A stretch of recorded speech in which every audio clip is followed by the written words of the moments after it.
Moja Bwana alikaa na malaika mbinguni, Shetani akajitokeza hapo. Kwa dharura akajitokeza, Mungu kamuuliza Shetani, umetoka upande gani we? Mungu kamuuliza Shetani, umetoka upande gani we?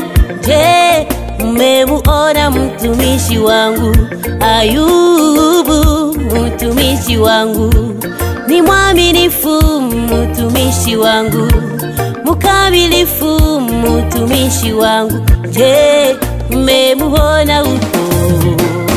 Umempa mali, umempa watoto, umempa afya, kwa nini asikuabudu? Nenda kamujaribu Ayubu, lakini usiguse nafsi yake. Akatokea mtumishi wake na kumwambia, tazama Bwana, ngombe zako zote zimeibwa na wachungaji wote wameuawa, mimi tu ndiye nimebaki kukuletea habari. Hajamaliza huyo, akatokea mwingine na kusema, moto ulishuka kutoka mbinguni we, ukateketeza kondoo na wachungaji wote, ni mimi pekee nimebaki kukuletea habari.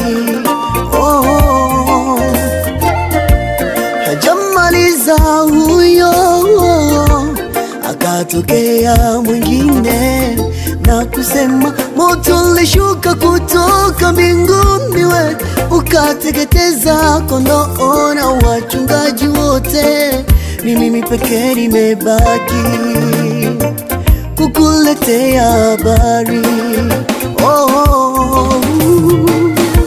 Mwingine kaja kwa Ayubu na kumwambia, Wakaldayo wamechukua ngamia zote na kuwaua watumishi, ni mimi pekee nimebaki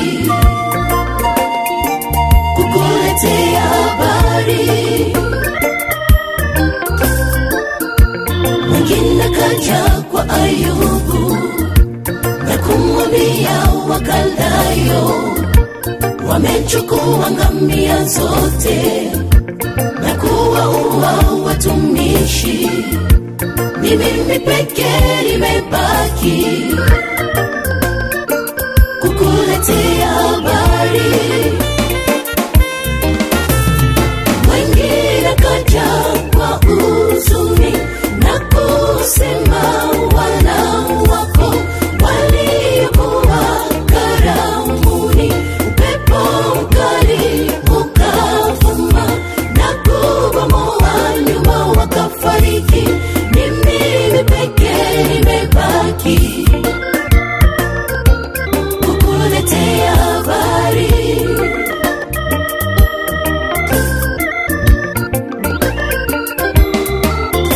Kachanganyikiwa Ayubu, kazani kwamba habari hizi ni uongo, mbona hali yake yabadilishwa, lakini tumaini bado lipo. Kachanganyikiwa Ayubu, kazani kwamba habari hizi ni uongo, mbona hali yake yabadilishwa, kichwa, lakini tumaini bado lipo. Majaribu yahimiza msafiri mwendoni, ni kama moto isukuavyo dhahabu safi. Vumilia, omba sana, msihi Mungu na utashinda. Majaribu yahimiza msafiri mwendoni, ni kama moto isukuavyo dhahabu safi. Vumilia, omba sana, msihi Mungu na utashinda.